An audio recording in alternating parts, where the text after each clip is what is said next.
নমস্কার। আজকে দেখাবো কাঁচা কলা দিয়ে চিংড়ি মাছের তরকারি। প্রথমে আমি আলুটাকে জল ছাড়া এইভাবে সেদ্ধ করে নিয়েছি। এই দেখুন, জল ছাড়া আলু সেদ্ধ করেছি, আলু সেদ্ধ হয়ে গেছে। চিংড়ি মাছগুলো ভালো করে ধুয়ে আমি নুন হলুদ মাখিয়ে রেখেছি। চিংড়ি মাছগুলোর নিচের দিকেও একটা কালো শিট থাকে, আমি সেটাকেও বাদ দিয়েছি। আর উপরে তো থাকেই, সেটাকেও বাদ দিয়েছি। নিচেটাও বাদ দেবেন। এটাও যাদের অ্যালার্জি আছে চিংড়ি মাছে, আমার মনে হয় ওই শিটটা থেকেই হয়, সেই জন্য আমি দুটো কালো শিরই বাদ দিয়ে দিই। গ্যাসটা জ্বালিয়ে আমি কড়া বসিয়ে দিয়েছি। দিয়ে দিলাম আগে থেকে থেঁতো করে রাখা দারচিনি গুঁড়ো। এটা ভালো করে গরম করে নিতে হবে।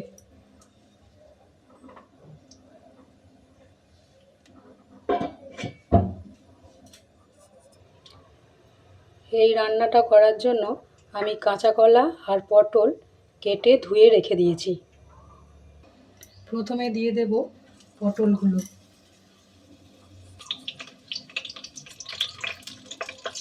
পটলগুলো দেয়া হয়ে গেছে, আমি ঢাকা দিয়ে দিলাম। এখনই আমি নুন হলুদ দেব না, পটলটা ভালো করে ভেজে নিতে হবে। পটলটা ভালো করে ভাজা গেলে এরকম উল্টিয়ে দিতে হবে প্রথমে, তাহলে এক পিঠ খুব ভালো করে ভাজা হয়ে যাবে।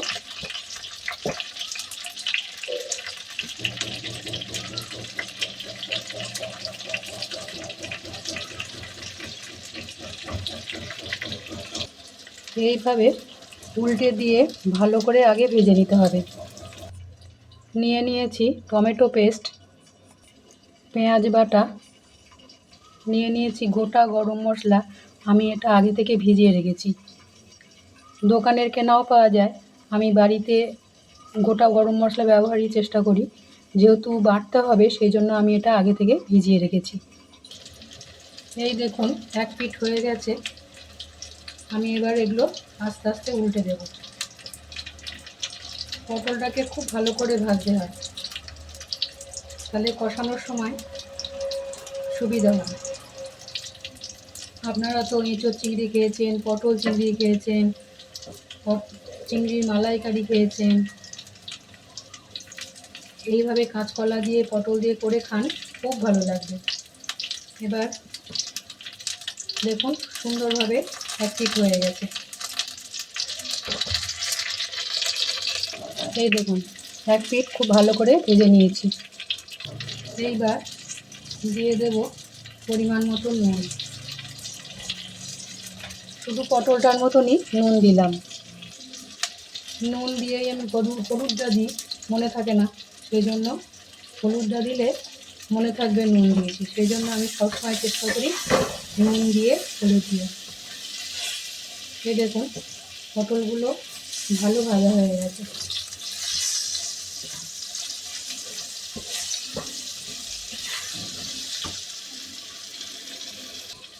পটলগুলো আমার ভালো করে ভাজা হয়ে গেছে। এবার দিয়ে দিলাম কাঁচা কলা। কাঁচা কলাটা আমি ধুয়ে তারপরে কেটেছি। শাশুড়ি মার মুখে শুনেছি কাঁচা কলা সবসময় ধুয়ে কাটতে হয়, তাতে নাকি পুষ্টিগুণ বজায় থাকে। কাঁচা কলাটাকে দিয়েছি, এবার একটু উল্টে পাল্টে দিই। পটলটা তো ভালো করে ভাজাই হয়ে গেছে, যেটুকু কম আছে সেটা কাঁচকলা দিয়ে একসাথে ভাজলে সেইটুকুও পটল ভাজা হয়ে যাবে।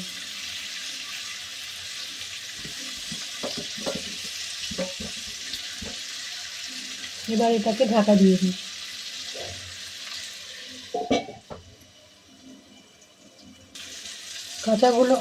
কাঁচা কলাগুলো আমার মোটামুটি ভাজা হয়ে গেছে। এবার কাঁচা কলা আর পটলগুলো একটু পাশ করে নিয়ে আমি দিয়ে দিলাম রসুন কুচি। রসুন কুচিটা একটু নেড়ে নিই, খুব বেশি নাড়তে হবে না, একটু নেড়ে নিয়ে গ্যাসটা কমিয়ে দিলাম।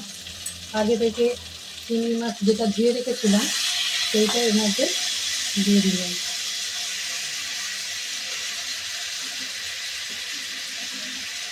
এবার দিয়ে দিলাম ঢাকা।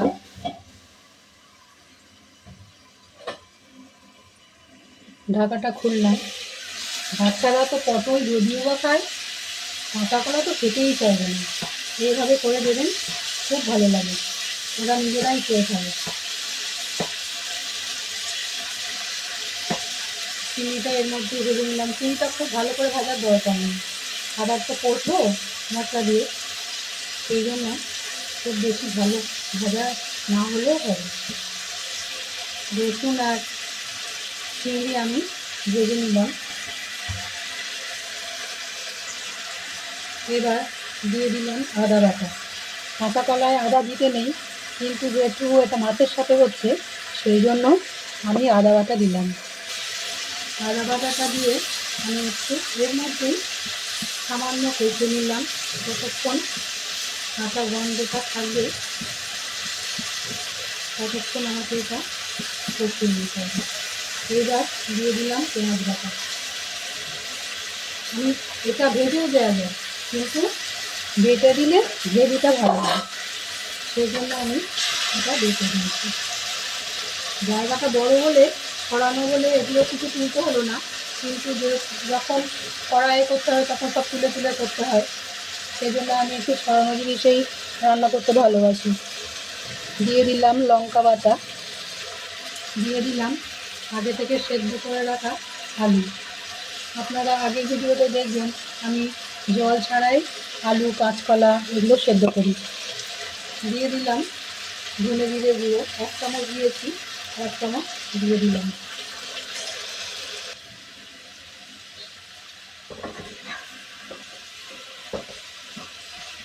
এটা ভালো করে কষতে দিলাম। আদা, জিরে, লঙ্কা বাটা দিয়ে ভালো করে কষতে দিলাম। দিয়ে দিলাম টমেটো পিউরি। আমি এতে 2টো টমেটো নিয়ে পিউরি করে দিয়েছি, আপনারা চাইলে একটাও দিতে পারেন।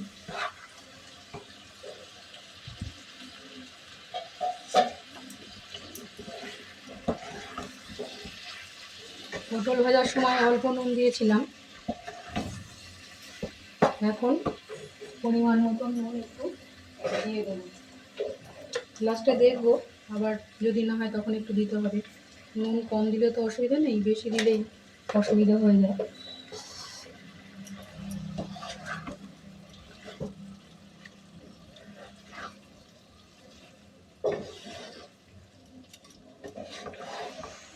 চিংড়ি, পটল, কাঁচা কলা, আলু সমস্ত কিছু দিয়ে আমি কষিয়ে নিই।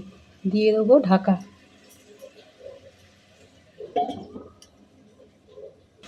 ঢাকাটা খুলে দিলাম। খুব ভালো করে এটা কষিয়ে নিতে হবে। এটা আমি প্রথম খেয়েছিলাম আমার শ্বশুর বাড়িতে, আমি তো কিছুতেই খাবো না কাঁচা কলা দেওয়া। ও মা, খেয়ে দেখি খুব সুন্দর খেতে হয়েছে, তারপর থেকে রান্না করতেও শিখে গেলাম। দিয়ে দিলাম সামান্য নুন।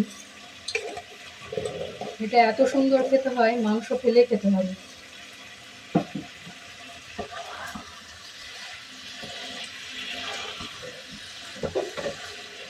মাছটা অল্প করে ভেজেছি এই কারণেই, কষার সময় তো ভালো করে কষতে হয়, সেই জন্য চিংড়িটা আমি অল্প করে ভেজে নিয়েছি।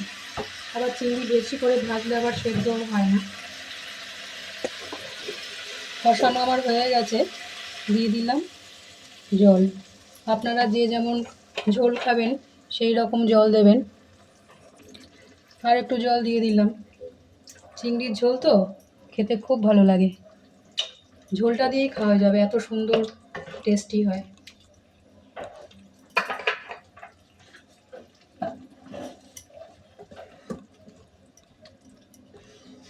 আজকে আমি এই তরকারিটায় তেল বেশি দিয়েছি, মাছের তেল অনেকটা ছিল। মাছ ভেজেছিলাম মাছের তেল দিয়ে, আপনারা জানেন মাছের তেলে মাছ ভাজতে ভালোও লাগে, আর ওটাতে তো ওমেগা 3 থাকে, খাওয়াটাও ভালো, সেই জন্য আমি মাছের তেলটা আর তুলিনি, বেশি করেই দিয়েছি। আমি সাধারণত রান্নায় কম তেল দেওয়ারই চেষ্টা করি। এবার আমি এটা ঢাকা দিয়ে দেবো, ভালো করে ফুটুক। মাছের তেল দিয়ে এই চিংড়ি মাছের তরকারিটা করেছি বলে ওই জন্য আমি একটু দারচিনি থেতো করে দিয়েছি। ঝোলটা ফুটছে, আমি গরম মশলাটা শিলে পেস্ট করে নিলাম। হয়ে গেছে আমার কাঁচকলা, চিংড়ি, আলু, পটল দিয়ে তরকারি। এই দেখুন কাঁচকলাও সেদ্ধ হয়ে গেছে, কাঁচকলাও সেদ্ধ হয়ে গেছে। এবার দিয়ে দিলাম গরম মশলা।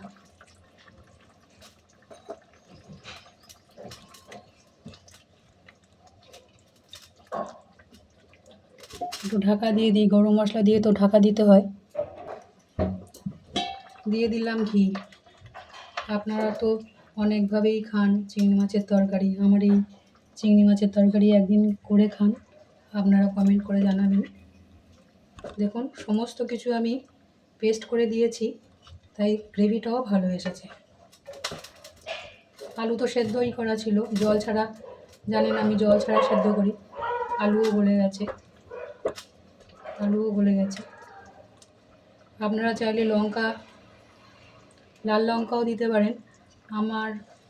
আমার বাড়িতে অসুবিধা থাকে, সেই জন্য আমি কাঁচা লঙ্কাটাই বেটে দিই। দেখুন রঙটা কি সুন্দর এসছে, টমেটোটা পেস্ট করে দিয়েছি তো।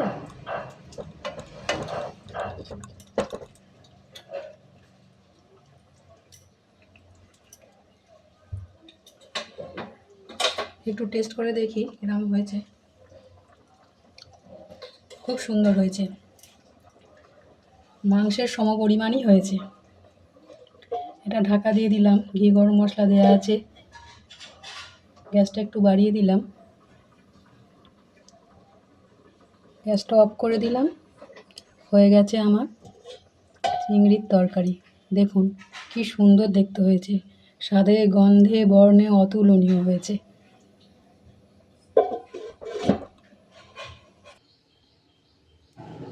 কাঁচা কলা দিয়ে চিংড়ি মাছের তরকারি আমার তৈরি।